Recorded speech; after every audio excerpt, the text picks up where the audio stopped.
Okay,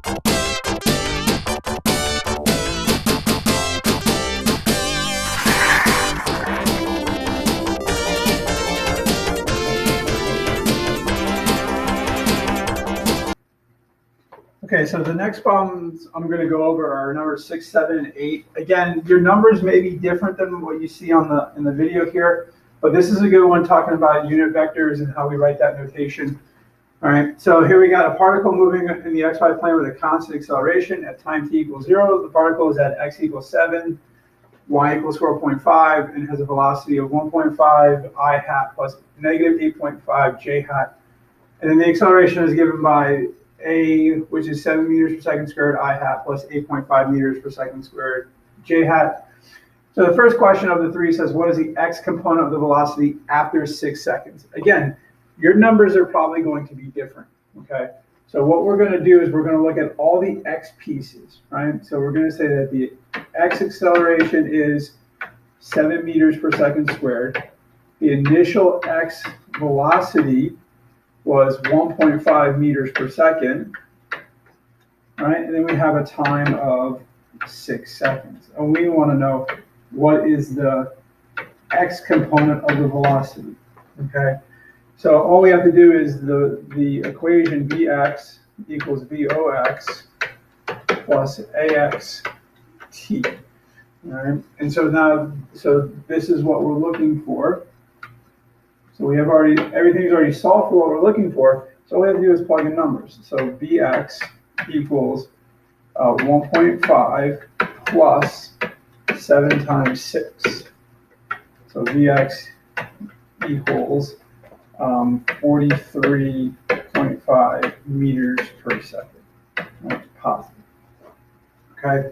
Now part number 7 says, what is the y component of the velocity? Okay, so now we're going to look at all the y pieces from our problem. So it gives us a y acceleration of 8.5 meters per second squared. It gives us a initial y velocity, right? These are all vectors of negative 8.5 meters per second. Don't forget the square on that. Again, in a time of 6 seconds. And then we're looking for the final, y velocity, right? And so all we have to do again, question mark. So all we have to do again is Vy equals Voy plus Ay t. Okay, so we plug in our numbers. Vy equals negative 8.5 plus 8.5 times 6. And we get a final y velocity of 42.5. Oh, I put the point in the wrong spot. Let's erase that real quick. So 42.5 meters per second. Positive. So it doesn't ask for it, but if we were to kind of combine this, so what is the final velocity after this acceleration? It would be 43.5 meters per second I hat plus 42.5 meters per second j hat, right? And so we could also find, from this we can find the magnitude of v by doing Pythagorean theorem, and then we can also find the angle by doing, the inverse tangent of our y piece over our x piece. But they don't ask us for it. In fact, we can put the I hat here, and we can put the j hat here. Okay, but they don't ask us for specifically what is the velocity vector at the end. Okay.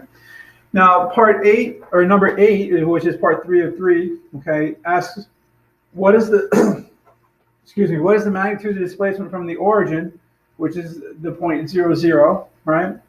After 6 seconds. Okay.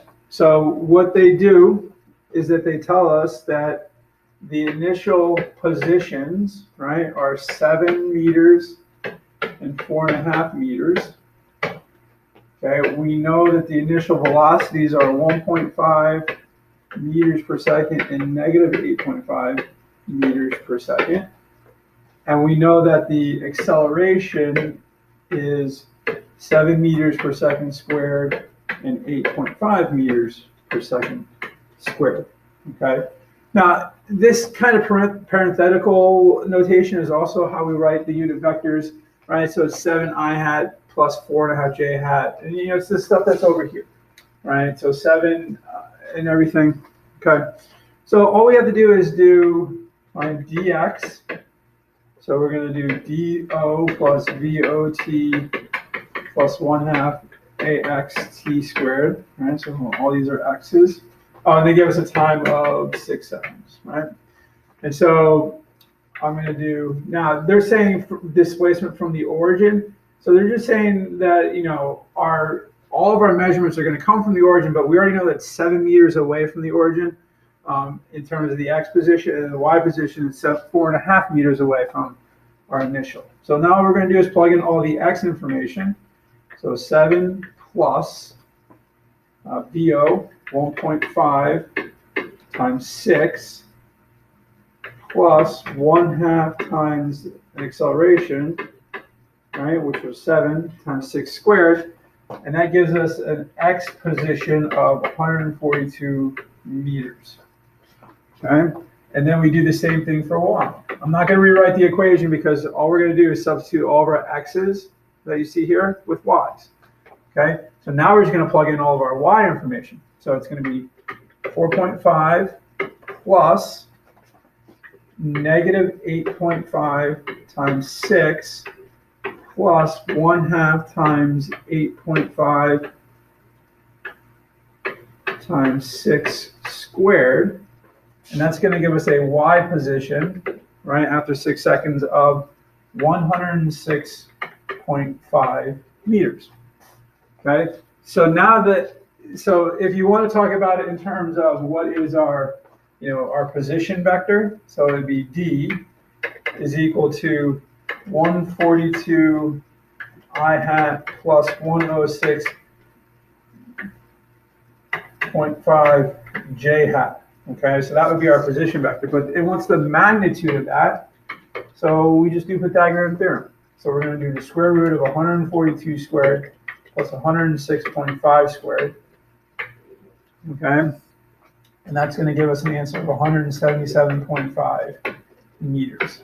So that is the magnitude. And if it asks for direction, we would just simply do the inverse tangent, right, of 106.5 over 142. I want to show you this calculation. It doesn't, so don't, it didn't ask for it, but I just want to kind of show you how do we find the direction. So inverse tangent 106.5 divided by 142, and that would be 36.9 degrees. Okay, and so you essentially, if we were to draw an arrow, it would have a length of 177.5 meters and measured from the horizontal an angle of 36.9 degrees.